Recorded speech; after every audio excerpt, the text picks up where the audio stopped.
Yuri, homem de cabelos encaracolados e escuros. Ele veste uma camiseta azul e uma calça preta. Atrás dele há um fundo verde. Tem professora e professor que consegue se expressar de forma tranquila e ao mesmo tempo manter seus estudantes atentos à sua aula. Não é preciso ser autoritário para garantir a disciplina. Isso tem tudo a ver com esse episódio do Escola na Real. Eu sou Yuri Vaz e hoje a apresentadora Nara Bueno conversa com a professora Miriam Fábia Alves sobre o processo de militarização das escolas. Entre outras questões, Miriam Fábia vai explicar o que há por trás da impressão geral de que as escolas militarizadas funcionam melhor do que as outras unidades da rede. Acompanhe o bate-papo e até já! Imagens de 3 crianças. Uma delas é cadeirante. 3 adolescentes olham um celular e 2 crianças brincam de bola. Em uma sala de aula, 2 adolescentes e um professor. Imagens dos apresentadores, Lucimar, Nara e Yuri. Escola na Real, escrito em letras brancas sobre um fundo laranja. Mesa redonda com 2 cadeiras. Sentada à esquerda está Nara, à direita, Miriam Fábia. À frente de cada uma delas há uma caneca. Ao fundo, no centro, uma TV exibe a logo do programa Escola na Real. Olá! Esse é o podcast Escola na Real. Eu sou Nara Bueno, uma pesquisadora curiosa, e hoje nós vamos conversar aqui neste episódio a respeito da militarização das escolas e os projetos pedagógicos em disputa com a professora Miriam Fábia Alves. Olá, professora, seja bem-vinda. Nara, Muito mulher obrigada. de cabelos lisos na Olá, altura dos Nara. ombros. Agradeço muitíssimo o convite de conversar com você, conversar com as pessoas, conversar com as professoras e os professores sobre esse tema que é tão importante. Miriam Fábia, mulher de cabelos loiros e encaracolados. E para começar, professora, eu podia fazer aqui uma leitura do seu currículo, que aliás é muito rico, mas eu brinco que é o currículo que lates, mas não mordes. Eu vou pedir para você falar um pouquinho sobre o que te marcou na sua trajetória acadêmica, então esses grandes marcos mesmo, te dando essa liberdade de você enfatizar o que mais te afeta e, enfim, compartilhar com o nosso público. Entrevista gravada dia 4 de agosto de 2025. Eu sou professora de História de origem, né? Eu gosto de dizer que eu sou licenciada em História, fiz um curso de licenciatura numa universidade estadual aqui de Goiás, então no interior, eu sou aluna da unidade de Morrinhos. Depois fiz mestrado e doutorado na educação, um pouco pensando a história da educação, meu lugar de origem, e depois esse aprimoramento com mestrado e doutorado. E quando eu vim para a Faculdade de Educação, aqui da Universidade Federal de Goiás, em 2004, esse ano ganhei cartãozinho de 21 anos de UFG, quero dizer, eu vim para a área de políticas educacionais, né?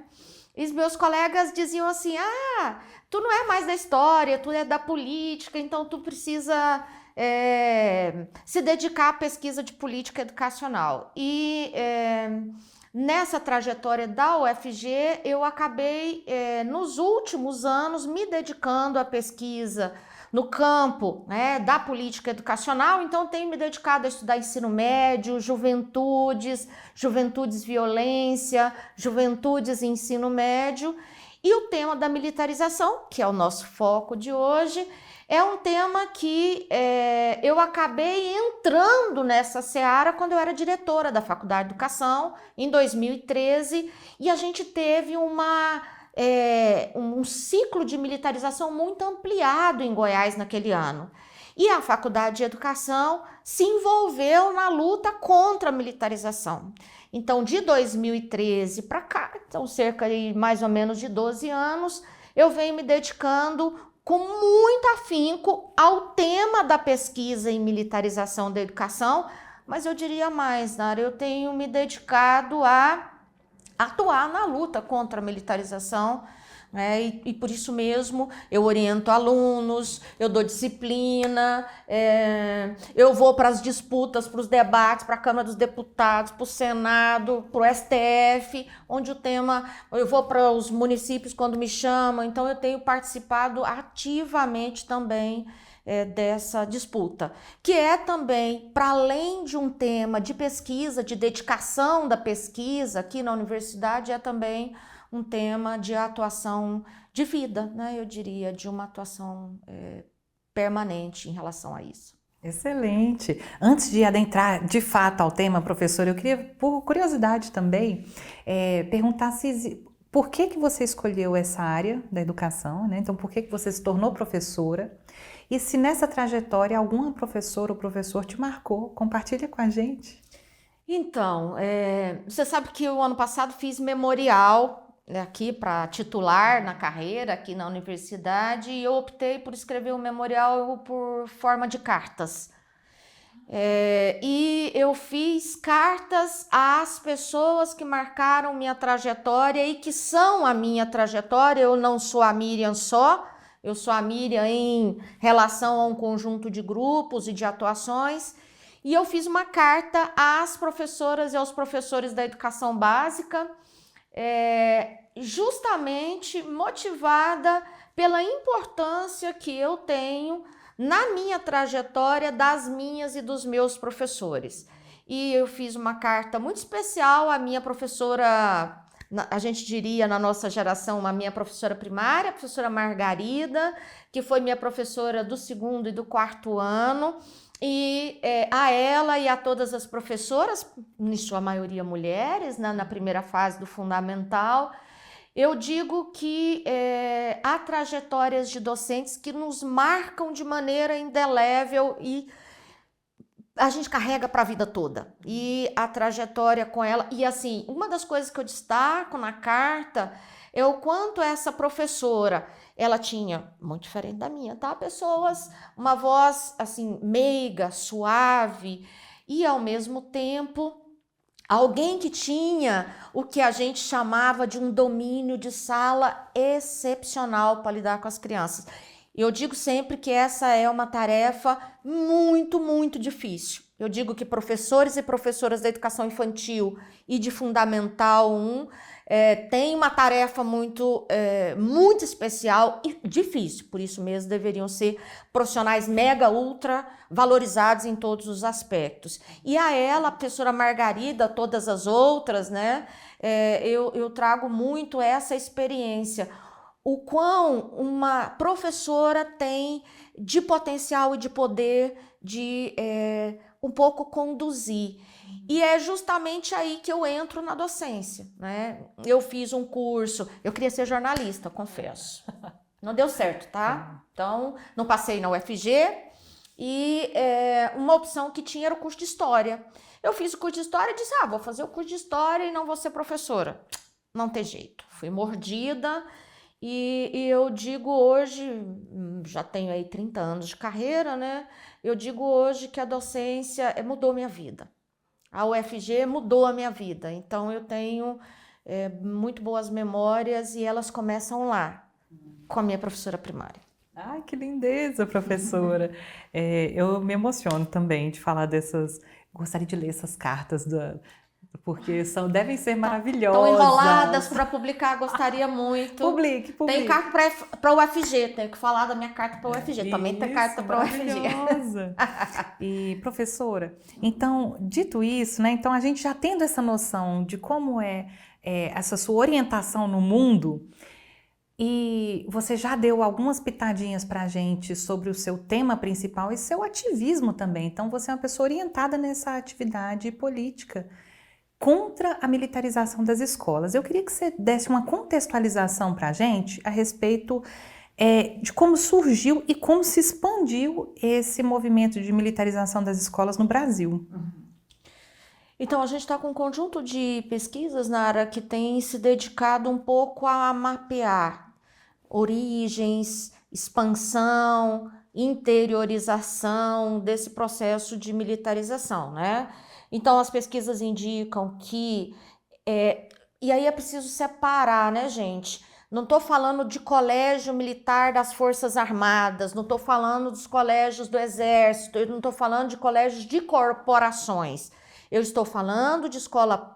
Quando eu digo militarização, eu estou dizendo de escola pública pertencente às redes públicas estaduais ou municipais. Então, são as escolas das pessoas, né, que são entregues, que são organizadas com as forças militares, né? Porque aí a gente também vai vendo no processo de expansão a partir dos anos 90, né? Quando os primeiros modelos vão se organizando nos estados, que esse processo é um processo também de muita mudança ao longo, especialmente, dos últimos 5, 6 anos.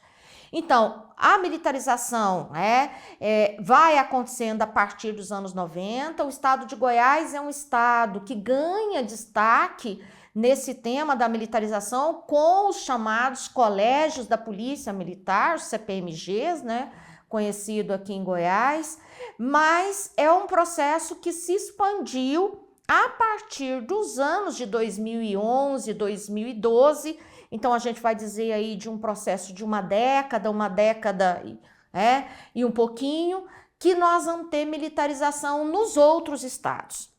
Aqui em Goiás, como eu disse, o processo começa no final dos anos 90, vai meio adormecido, eu diria que ele vai se gestando ao longo dos primeiros 10 anos, e é justamente durante os governos do Marconi Perillo que a gente tem a expansão do modelo. Eu gosto de dizer que ele é um modelo que foi gestado e ele cresce. E aí, ao expandir o número de escola militarizada, de expandir o alcance dessa militarização, que a gente vai vendo os outros estados copiando o modelo goiano. Eu diria um modelo que vai ganhando outros estados. Até 2019, quando nós temos um programa nacional das escolas cívico-militares, que é o PECIM, né? Inclusive, a terminologia cívico-militar é deste programa. Ela é gestada nesse programa. É um programa do governo federal. Ele tinha uma pretensão que não alcançou em termos de militarização. E o PECIM também é militarização, né? Não alcançou o número, mas a gente tem dito que deixou uma herança. Eu gosto de adjetivá-la como, assim, quando a gente está conversando, né, nos textos a gente vai pensar com mais cuidado, mas a gente tem dito que é uma herança maldita. Por quê? Porque isso expandiu ainda mais a militarização pelos estados. E quando o atual governo, né, ele desfaz, né, ele descontinua o PECIM, o Programa das Escolas Cívico-Militares, os estados disseram, não, a gente vai ampliar, a gente vai criar. Então, o caso do Mato Grosso, o caso do próprio estado do Paraná, que militarizou durante a pandemia, né? O caso de São Paulo agora, que nós estamos acompanhando, ou a última tentativa, que é agora, mês passado, que é o caso de Minas Gerais, que o governador propôs militarizar 700 escolas. Então, para você ver que esse é um processo que vem num crescente, e um crescente muito significativo, especialmente a partir de 2019. Professora, é assustadora, né? É assustadora essa disputa, é assustadora, porque em um momento a gente vê um começo de desmilitarização das polícias, o começo de uma discussão de desmilitarização das polícias, e de repente a gente está vendo agora, na contramão do bom senso, a militarização de escolas. Uma coisa que me chamou a atenção, gostaria que você comentasse sobre isso, é que nas escolas militares, você tinha falado sobre a organização, e na organização das escolas militares, eles não têm a livre escolha de diretores por eleições. Então, quer dizer, ali, mesmo dentro da estrutura, é uma estrutura muito autoritária. E eu gostaria de saber, né, dentro dessa gestão autoritária, se isso interfere nas escolhas pedagógicas da escola. Então, vamos voltar ao modelo da expansão. Quando a gente faz a expansão da militarização no Brasil, a gente vai mudando os modelos. Eu vou dar o caso de Goiás, é isso que você está dizendo. A gente tira o diretor civil e põe um diretor militar, para poder todo mundo entender do que eu estou dizendo. Então, eu troco e não tenho um diretor civil. Você tem um comandante, o termo inclusive tem sido usado esse, que vai ocupar a gestão da escola. Mas a gente tem outras experiências. Por exemplo, a gente tem a gestão compartilhada. Gestão compartilhada. Eu vou logo dizer, né, você tem aqui um diretor civil e você tem um diretor militar. Né? E depois eu queria, inclusive, para pensar com as pessoas, se essa relação é uma relação de igualdade entre um civil e um militar, né? Ou se essa relação é uma relação de igualdade, especialmente porque, por exemplo, a gente também tem uma presença muito masculina no mundo militar e muito feminina no mundo educacional. De novo, a gente tem uma correlação super desigual aqui. Então, essa é uma questão que a gente precisa pensar. E aí tem diferentes modelos Brasil afora. Eu diria que a expansão foi acompanhada também de diferentes modelos de militarização. Óbvio, vamos pegar o caso que a gente poderia chamar de mais, eu diria de mais radical, é que tenhamos um diretor militar. Você não tem um civil nesse lugar. Tem impacto na gestão da escola? Tem impacto na questão pedagógica? O debate e a defesa de quem é a favor do modelo é que não, que eu só faço a gestão da escola. Que... Eu diria a essas pessoas que a gente precisa estudar o que é a gestão da escola, com os nossos clássicos, mas com os estudiosos atuais. A gestão não é fim em si mesmo. A gestão da escola, ela está para o objeto da escola, que é a educação, que é a formação, né? Que é esse movimento do ensino-aprendizagem. Então, alguém que cuida da gestão da escola não vai ter impacto no resultado final? Óbvio que vai ter. Né? A gente diz, e aí há uma discussão, inclusive muito interessante, que a escola ela é um espaço educador. Assim como a gente diz que a cidade é um espaço educador, né? Então, a escola é um espaço educador no seu todo. E a gente diz que desde a chegada da criança, do adolescente, no portão da escola, essa escola tem uma tarefa educadora. Então, nesse caso, é óbvio, não é possível separar. Isso é gestão e isso é pedagógico.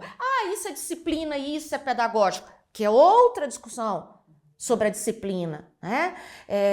Ontem respondia, conversando com um colega, ele dizia, Miriam, as pesquisas têm indicado aí essa relação gestão, o aspecto pedagógico. Eu falei, tem um conjunto de pesquisas, de estudos feitos de como essa questão da gestão, de como a militarização dos espaços, a disciplina, né?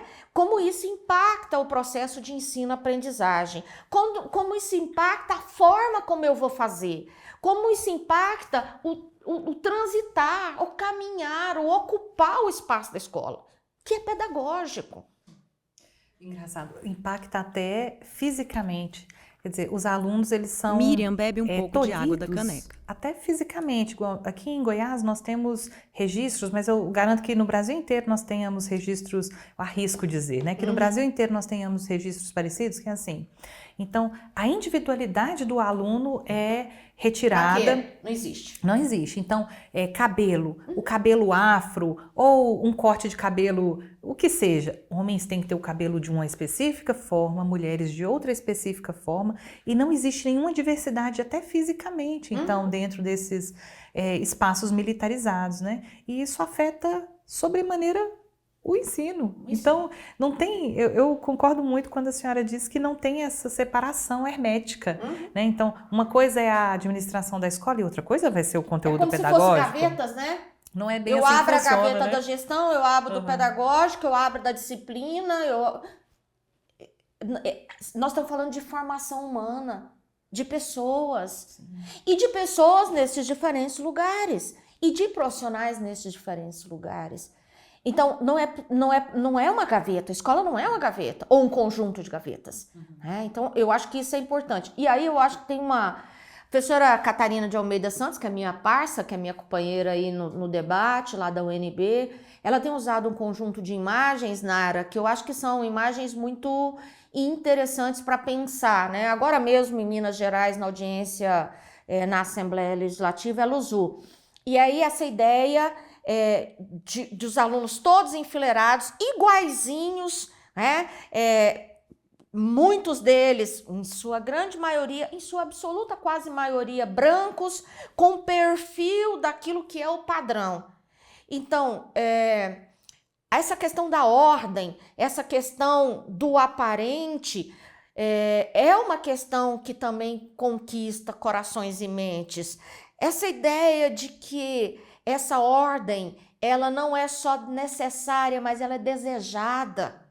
Ela é objeto do desejo, como se a manifestação das nossas identidades, das nossas cores, dos nossos traços, não fosse bem-vindos. Então, e ela diz assim, para mim isso é muito mais imagem de um outro universo do que de uma escola.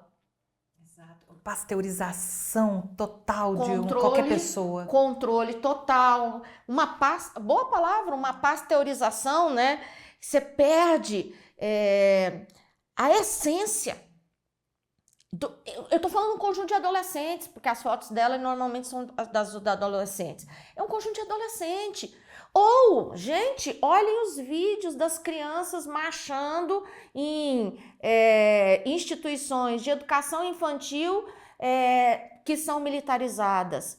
É isso, né? É isso que a gente quer ensinar, porque assim, inclusive o canto é violento. Inclusive o canto é violento. Então, acho que tem um conjunto de elementos aqui que tem que nos chamar à razão, né, de nos convidar a pensar o que eu quero da escola, da educação, né, e que resultado eu quero. É isso que eu quero mesmo? Porque não é isso que eu quero. Nem queria para o meu filho, nem quero para os meus netos, nem quero para os meus sobrinhos, para os meus amigos, para os filhos dos meus amigos. Não é isso que eu quero. Então, acho que a gente precisa pensar muito sobre isso, né? Professora, quando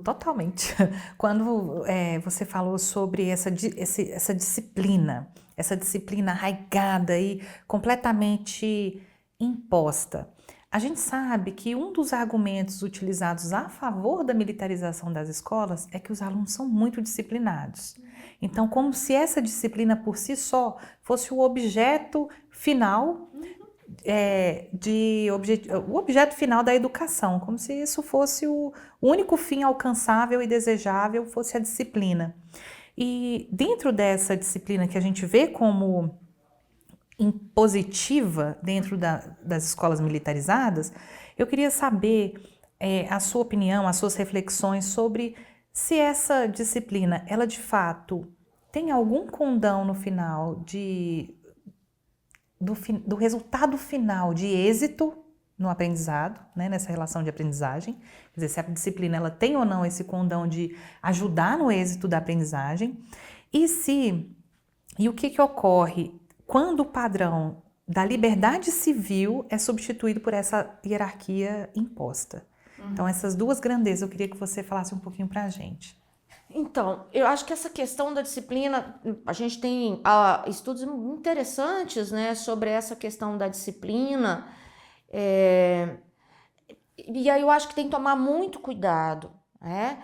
Nossa escola pública, ela tem sido brutalmente atacada. Professores e professoras, né, têm sido alvo de ataques os mais diferentes, inclusive violências físicas, psicológicas, violências as mais diversas, né? Para mim, é uma violência sem fim a gente não pagar decentemente o trabalho dos professores e das professoras. Com certeza. Isso é violento, né? E dizer para eles que eles têm que trabalhar por missão. Né? Então, eu acho que a gente tem uma questão aqui, que é uma questão que é importante a gente discutir. A nossa escola está sob ataque. Só que essa escola que forma 85% das matrículas da educação básica.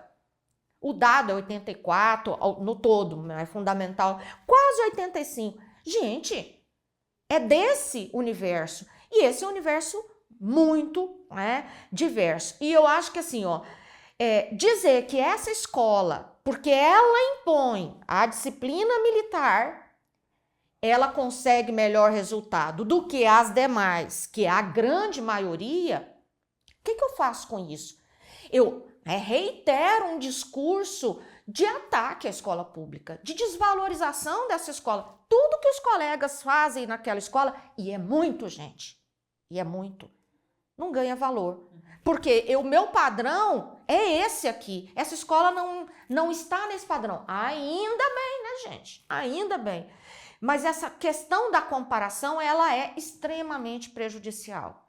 Ela é perversa com o conjunto da escola pública. Então, primeira coisa que a gente precisa estar muito atento. Segunda questão, né? É óbvio que a gente não é contra a disciplina. Eu falo muito isso. Eu sou professora na graduação da pedagogia, dei aula agora, dei aula para o teatro agora.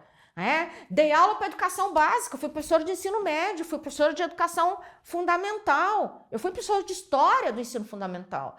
A gente sabe que a disciplina é importante, a gente sabe que é preciso fazer os combinados da escola. Ninguém é contra isso. A gente sabe que para produzir uma boa redação, uma tese, uma dissertação, um TCC, é preciso dedicação, parar para ler. E a gente precisa até pensar isso porque os estudos também têm indicado que, por exemplo, essa geração cada vez mais na tela tem muito mais dificuldade, inclusive do foco, do estudo. Tem vários estudos, Então, é a disciplina militar que vai alterar esta realidade? Pouco provável.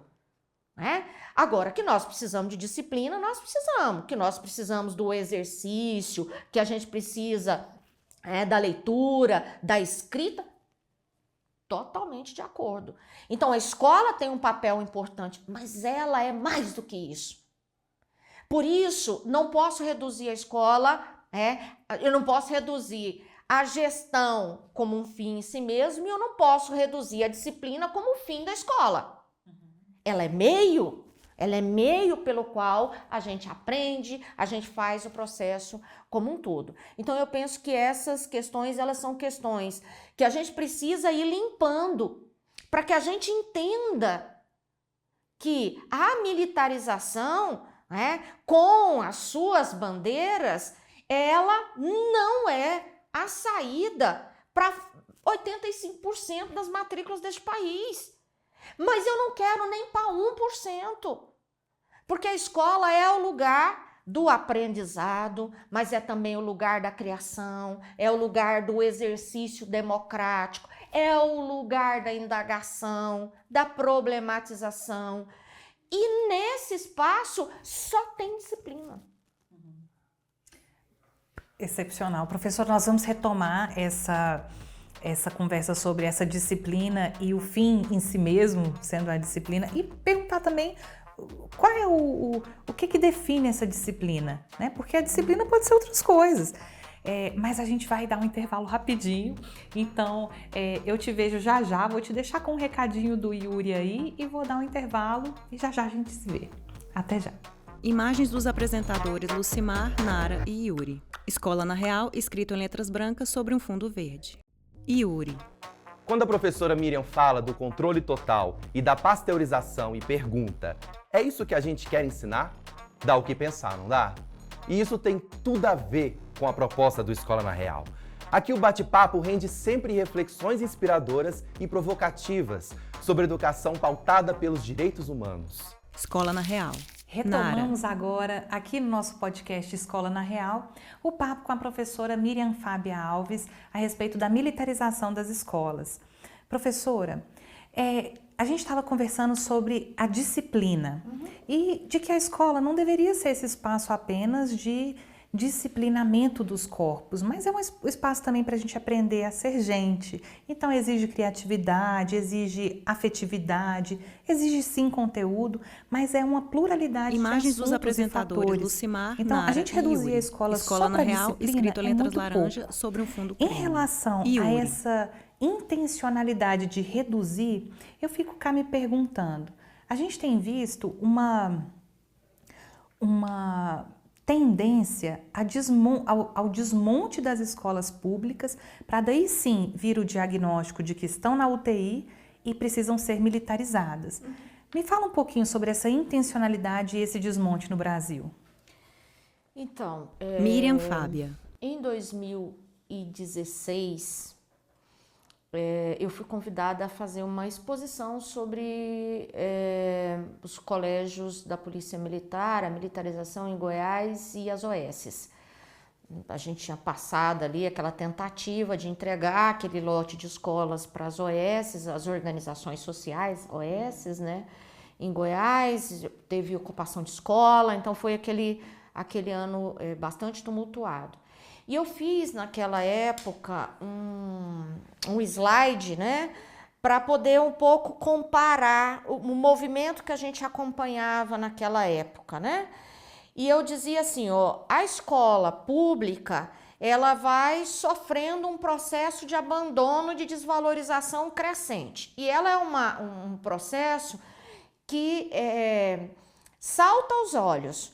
E aí eu dizia, por exemplo, da questão da infraestrutura das escolas públicas, né? Quando a gente olhava os colégios da Polícia Militar, de fora, não é de dentro, de fora você já via a diferença entre a infraestrutura de uma escola e a grande maioria das escolas das redes.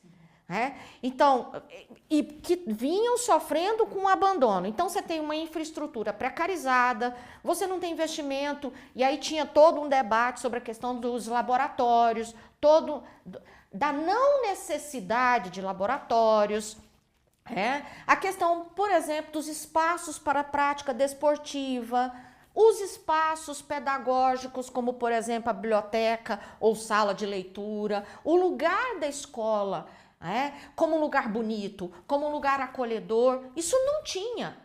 A escola de cá, a escola militarizada, a primeira coisa que acontece é um investimento e vários estudos, tá, gente? Não é? Tem dados, né? Essa escola sofre uma mudança. Então, ela tem uma estrutura toda reformada. Você investe, por exemplo, em tecnologias necessárias para a escola. Então, dos computadores ao data show, de uma estrutura que funciona, de uma estrutura funcional, gente. Você tem uma escola pública que é adjetivada como uma escola que não tem resultado. Essa escola tem resultado. Tá vendo que a comparação era esse o slide que eu apresentava? Isso era 2016. Esse fenômeno vem se acirrando Brasil afora. Então, para que eu vou... E eu dizia assim, é óbvio que militarizar vai ter resultado, porque eu estou fazendo política pública para um grupo. Eu não estou fazendo para o todo da rede. Eu não estou fazendo para todas as escolas. E aí, a gente aqui em Goiás, por exemplo, ainda tem um diferencial nessas escolas, que é a contribuição voluntária que a família aporta para a escola, paga para a escola, para poder fazer, por exemplo, diferentes e diversos projetos. Então, e a escola pública, ela tem aqui o desafio de fazer acontecer tudo, da infraestrutura a um projeto que se quer fazer com os recursos governamentais oficiais. Então, óbvio, gente, óbvio, E aí tem um estudo que diz assim, a escola pública tentou regulamentar um terreno de uma escola militar, uma escola que foi militarizada por décadas e não conseguiu. A Polícia Militar assumiu a escola, tornou-se a gestora da escola e, passado alguns meses, a regulamentação aconteceu. Por quê? Então, aquilo que para um diretor ou uma diretora civil é muito mais trabalhoso, é muito mais difícil, do lado de cá você tem muitas facilidades para fazer coisa. Eu preciso de cadeiras novas. A gente sabe que não é simples, Então, isso vai dizendo de como a gente desvaloriza. Gente, e a escola pública é a escola da maioria. Vamos voltar aos dados? É a escola da maioria. Então, é para essa que a gente tem que fazer política pública. Mas não, ela é desvalorizada, por isso que eu disse sobre o ataque, e nos últimos anos, a gente também tem um ataque às professoras e professores de diferentes maneiras, Tem um texto eu gosto de falar sobre ele, um texto da Eliane Brum no É o País, 2016, quando aconteceu aquela greve dos professores do Paraná e a polícia bateu nos professores. A polícia bateu nos professores. Foi muitíssimo violenta. E ela escreveu um texto, ela diz assim, não sabemos como nós vamos chegar, porque agora até bater em professor pode. Porque desvalorizadas por diferentes maneiras, a gente já vem há muitos anos. Mas agora a gente autorizou a bater em professor. Então, eu acho que essa é uma questão que a gente precisa também botar na mesa sobre a desvalorização. Por que a professora da escola pública, da EJA noturna, do Curitiba, né, do Nova Esperança não é valorizado como os que estão nas escolas militarizadas?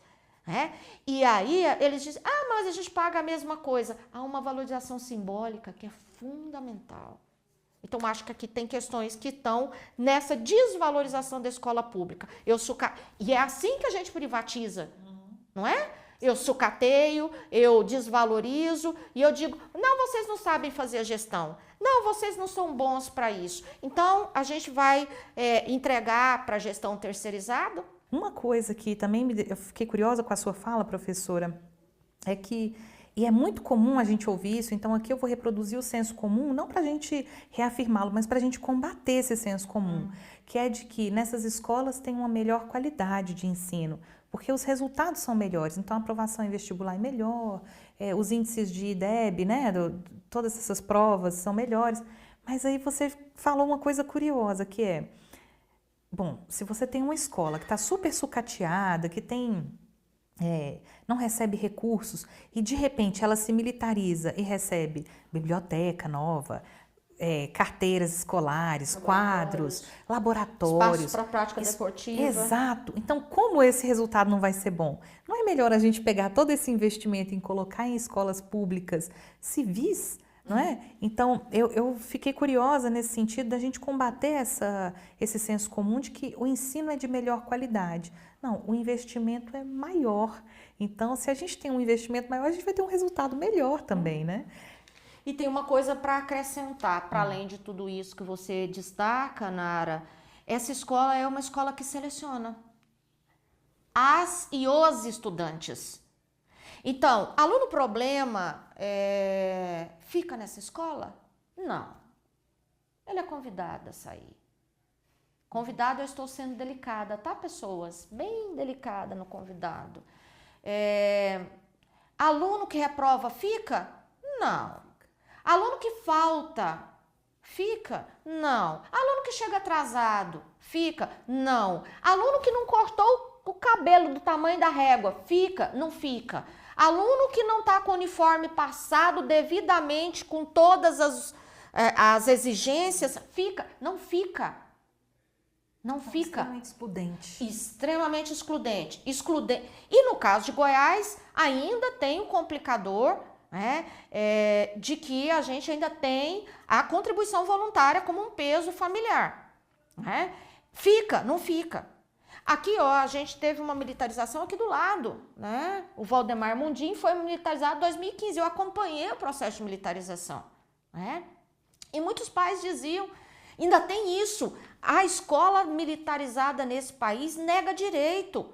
Porque o pai e a mãe diziam, maioria mulheres, mas também tínhamos pais naquelas reuniões na porta da escola, que a escola foi fechada para nós. Nós fizemos reunião na porta da escola. Essa é uma escola fechada, gente. Essa é uma escola que não é aberta. O que eles diziam? Eles diziam assim, mas se meu filho não pode fazer o ensino médio aqui, onde ele vai fazer? Além disso, em vários lugares deste país hoje, escolas militarizadas não aceitam os públicos que são daquela comunidade e ele tem que mudar de lugar para poder fazer. E a gente sabe que a geografia das cidades não permite deslocamentos tão simples assim. Então, além disso, eu seleciono quem fica, quem entra e quem fica e quem permanece. Aí o resultado, essa é uma escola que é cada vez mais branca, essa é uma escola de uma camada social, de uma classe social, que não são os mais pobres, os mais miseráveis, os que têm maiores necessidades. Não é. Essa escola é uma escola, né, que vai atender aí um grupo já selecionado. Aí o resultado nos testes em larga escala, óbvio, tendem a ser muito melhores. E aí eu acho que a gente tem um parâmetro bem próximo de nós, a gente não pode esquecer, que foi o período da pandemia. Óbvio, gente, uma casa que cada um tem seu quarto, cada um tem seu computador, cada um tem seu celular, né? As pessoas teriam muito melhores condições de aprender. Uma casa que você tem um quarto comum, que não tem internet, que não tem água tratada, que não tem... Como que é que a gente vai garantir a mesma condição de aprendizado? Então, quando eu seleciono, e a militarização faz isso no Brasil inteiro, gente. Quando eu seleciono, eu vou colocar ali aqueles e aquelas que se adaptam ao sistema e que têm resultado no sistema, ponto. Então, eu vou ter resultado naquilo que já é padronizado, nos testes de larga escala. A conta é simples, gente. Então é quase que uma manipulação de resultados para dar justamente aquele resultado que reafirma, dizendo, olha, é um sucesso, é um case de sucesso. É um case de sucesso. E no fundo a gente só tá dando um ticket de privilégio, né? Então o aluno, quanto mais vulnerabilizado... Vou usar a sua expressão, que é uma expressão de um clássico nosso da educação brasileira, Anísio Teixeira, que tem um livro Educação Não é Privilégio. E ele fala, é fantástico, convido todas as pessoas que não leram a ler, porque ele não está escrevendo em 2025, ele está escrevendo lá no século XX, no começo do século XX. Esse livro acho que é 40, 45, é um texto, inclusive é uma conferência que ele proferiu, né? Então, ele vai dizer que não é privilégio. Militarizar a escola do jeito que nós estamos fazendo é retomar a lógica da escola como privilégio, da escola que presta, vocês entendem essa expressão, da escola que presta como privilégio para alguns e algumas, e que dane-se o resto. Então eu não preciso assegurar, enquanto política pública e direito das pessoas, da educação infantil, até o término do ensino médio e a educação superior, a gente defende também, mas o direito das pessoas de estudar numa escola de boa qualidade. Né? Sim. Não por acaso, paradoxalmente contra o que Anísio Teixeira falava, o ministro da Educação do governo anterior, de Jair Bolsonaro, ele disse que educação não é para todo mundo. Não. Então, quer dizer, é esse ticket de privilégio mesmo, colocando para poucos, tirando todas as pessoas indesejáveis, né? Então, é aquele aluno que é questionador ou que não tem lá essa disciplina militar, ele não pode ser recepcionado e não pode sequer participar desse ambiente escolar. Então, isso é um absurdo, né? E eu fico pensando, na vida real, depois da escola, o que nos é exigido na sociedade é mobilidade, criatividade no trato, diversidade, né? Tratar com o diverso, porque a gente não trata só com com os iguais, a gente trata com o diverso. Então, quer dizer, a escola militar prepara também para um mundo que não existe, né? Ele não tá, é um mundo deslocado da realidade do Brasil. Então, a ideia de homogeneizar, né, pasteurizar, a expressão que você usou, Nara, ela é muito forte, né? E aí, assim, eu vou voltar a uma provocação que foi feita sobre as diferenças entre uma escola militarizada e uma escola civil, e vou pegar essa pasteurização. Bom, nós temos vários modelos de militarização. Vou pegar o caso aqui de Goiás para a gente entender. Aqui a gente tem o Colégio da Polícia Militar, que é um modelo hegemônico no estado. E o que acontece? O que muda? Né? O que muda em relação às demais escolas públicas deste estado? A escola da Polícia Militar, eu acho horrível dizer da Polícia Militar, mas é esse o nome, ela tem uma gestão da Polícia Militar, 12 das policiais, né, maioria homens, 12 policiais, enquanto aqui a gestão é responsabilidade 12 das profissionais da educação. professores e professoras ocupam os cargos, tanto da gestão da direção, quanto, por exemplo, a questão disciplinar, pedagógica, que a gente tem os trabalhadores formados, os licenciados. Uma outra coisa que tem mudado, e muda por escala, é o regimento da escola. E aí, a imposição da lógica militar na escola militarizada. Então, o regimento é muito diferente. Muito diferente. O conjunto de obrigações, o que é a escola, como ela funciona, é muito diferente de uma escola civil. E é aqui que a pasteurização se dá. A imposição da disciplina militar, do rito militar, do uniforme militar, é aqui no regimento. E aqui a gente tem o regimento das escolas civis. Então é preciso dizer desses dois instrumentos que têm sido usados para diferenciar essa escola. No caso de Goiás, os colégios da Polícia Militar têm uma associação de pais, mestres e professores que, inclusive, arrecadam a contribuição voluntária. Tem um estudo aí da Ana Paula Borges Chagas, do ano passado, lá na UEG, que ela faz uma estimativa do que isso aporta para a escola em termos de recursos. Aqui a gente tem os recursos públicos na manutenção dessa escola. Essa escola aqui, de cara, de saída, ela já tem um upgrade na sua infra, nos seus espaços, e essa escola aqui, ela está sempre à mercê, refém do recurso, do trâmite público para fazer uma reforma. A gente está aqui na universidade, a gente sabe o quanto que é difícil trocar o telhado aqui desse prédio. E aqui não, aqui você tem o tempo inteiro. E uma coisa que eu queria destacar, aqui tem uma gestão disciplinar e tem um aporte de pessoas, tem mais gente trabalhando na escola como um todo. Óbvio, a secretaria ganha um reforço, a disciplina tem gente cuidando, Enquanto que nas nossas escolas a gente tem uma redução do quadro de funcionários e funcionárias escolares. Tanto que, por exemplo, quem é que cuida da entrada e saída de estudantes? É um drama em muitas escolas, não tem gente. A escola militarizada tem um policial lá na porta, controlando a entrada e saída. Então, aqui você tem recurso, você tem gente, pessoas, e você tem uma lógica militarizada e uma infraestrutura funcionando. Então, eu penso que essas diferenças indicam, vamos voltar do case de sucesso? Vamos votar no negócio. Palavra chique, gente, pode dizer assim, que é um caso de sucesso, é um negócio chique, Mas assim, voltemos ao tema. Óbvio, você quer comparar o incomparável. Você quer comparar mais gente trabalhando na escola pública. Aquela que a gente não quer pôr uma pessoa a mais. Aporta financiamento correto. Faz projetos e financia com o recurso que tem. Estimula o esporte, a infraestrutura. Quais serão os resultados? Será? Qual será? Qual será? Professora, é muito boa essa diferenciação dos universos das escolas, Como seria a diferença entre a escola militarizada e a escola pública comum ou a civil? Vamos falar do... Não é comum, é civil, a civil. E, professora,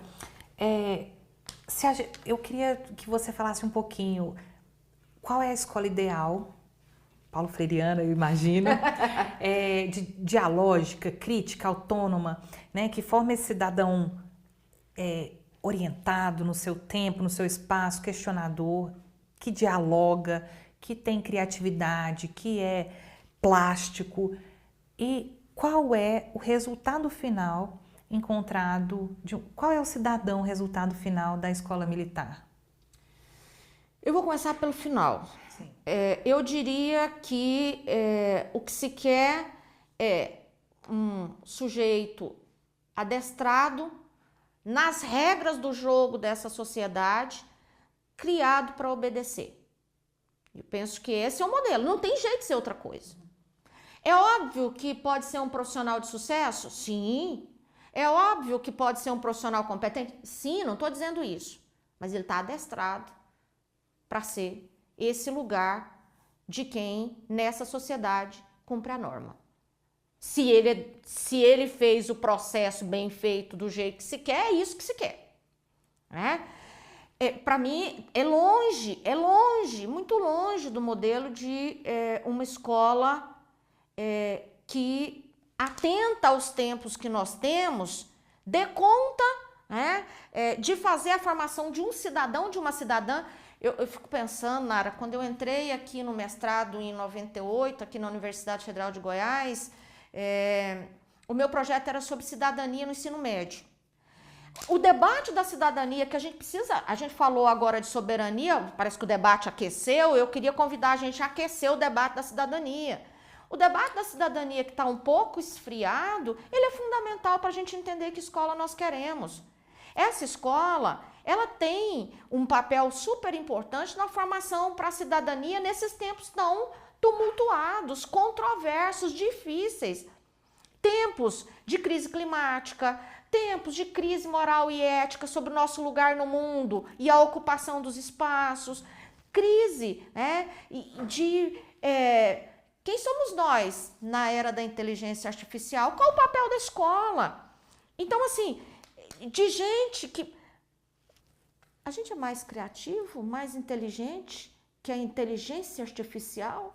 Como fica a arte? Como fica o design? Como fica o roteiro que você fez? Olha o desafio nosso de fazer a formação das pessoas. Porque para repetir mais do mesmo, a inteligência artificial... Gente, tem nada de inteligente, nada de artificial aí, viu? Assim, aqui no Goiás, quem não é do Goiás não deve saber, mas aqui no Goiás a gente faz polvilho para fazer biscoito. A gente rala a mandioca, daquela massa lavada, a gente deixa decantar e é aquilo o polvilho. Inteligência artificial, eu expliquei outro dia para a colega, ela disse que essa é uma boa metáfora. Não tem nada novo. Mas quem é que tem o novo? Quem é que cria? É a capacidade humana. E ela não faz isso só. A capacidade humana nesta sociedade, nos coletivos. Essa escola, ela tem que dar conta desses desafios. E é óbvio, né, gente? A gente quer uma sociedade que seja uma sociedade que permita um mundo melhor, ético, né? A gente quer eu quero uma sociedade sem guerra. Eu quero uma sociedade onde as pessoas não tenham medo de sair de casa para ir trabalhar e ser assassinada.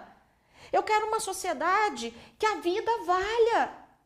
E por isso mesmo a gente pode exercitar o viver junto, o conviver.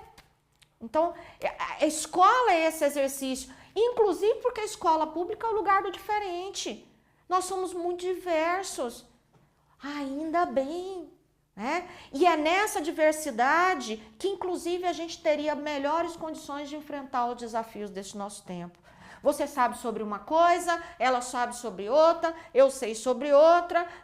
E os nossos saberes e os nossos conhecimentos têm papéis muito importantes nesta realidade, frente aos desafios que são graves e que nos ameaçam enquanto pessoas, enquanto mundo, enquanto planeta, né, nesse momento histórico. É esse o lugar da escola, né? Não estou dizendo que é simples, tá, pessoas? Porque eu estou aqui na universidade, sem reconhecer cada um dos desafios.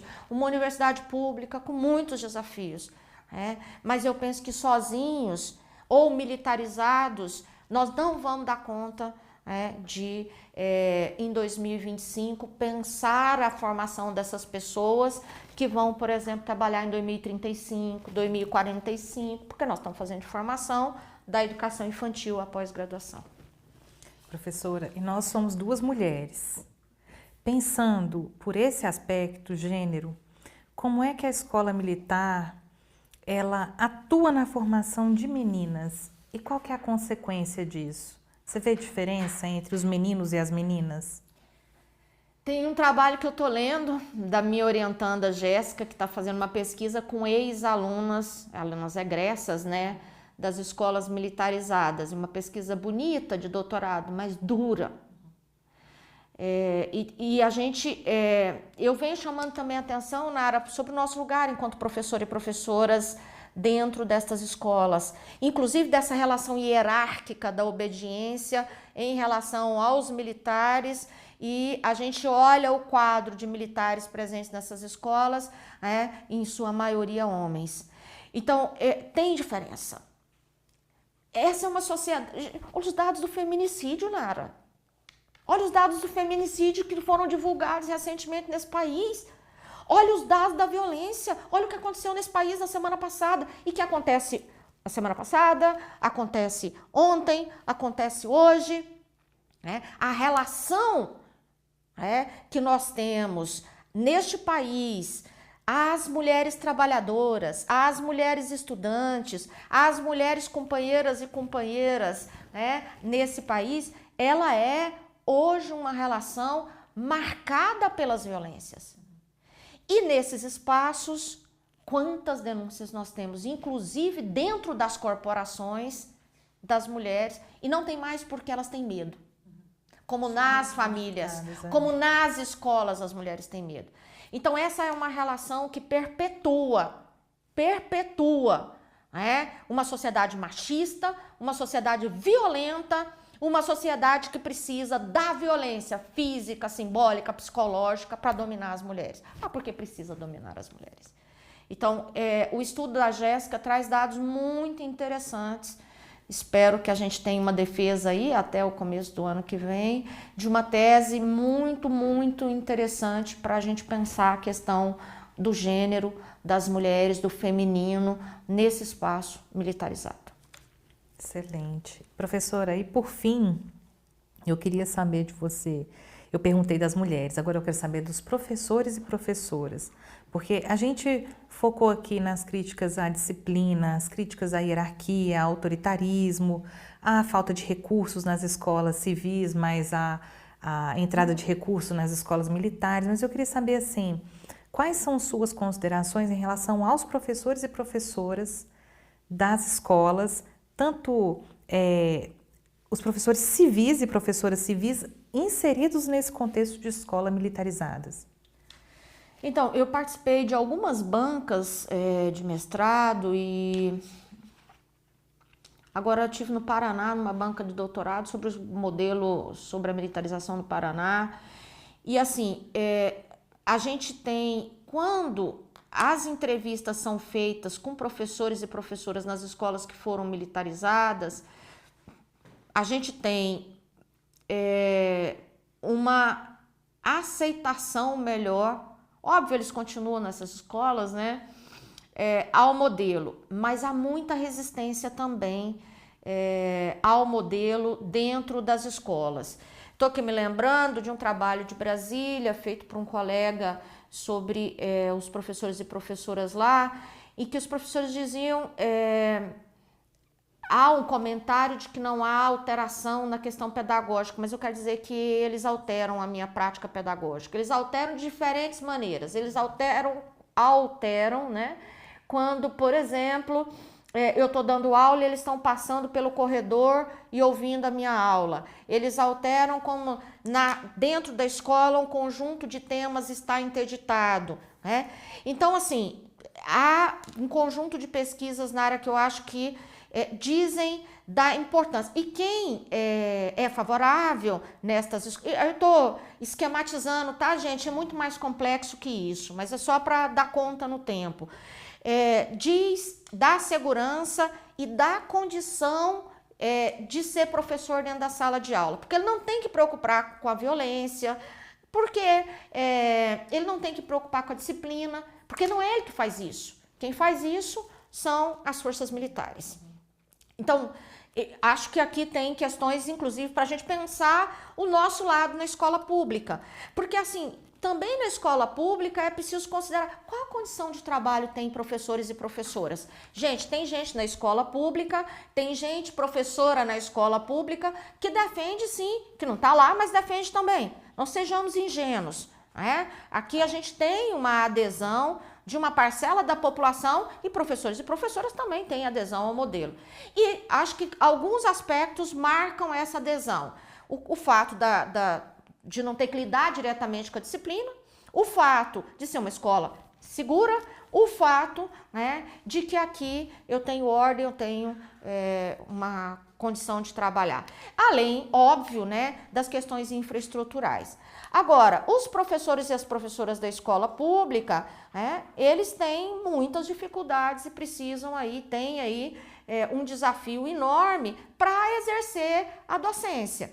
né? Então, desde problemas na escola, por exemplo, falta gente, falta pessoas. A gente está dizendo que essa é uma questão feita nas escolas militarizadas. Falta pessoas, falta material. Muitas vezes a escola precisa, os professores e as professoras precisam fazer eles mesmos, né, para poder ter um material, uma aula diferente. Você tem escolas superlotadas, você tem escolas sem... Então, tudo isso tem impacto. E óbvio, né, eu quero a melhor condição de trabalho, então eu quero salas menos cheias, eu quero condição, por exemplo, eu sou professora de história, eu gostava muito de inventar coisa, eu me lembro de fazer júri simulado, eu quero um lugar para fazer meu júri simulado, para colocar em debate determinado tema.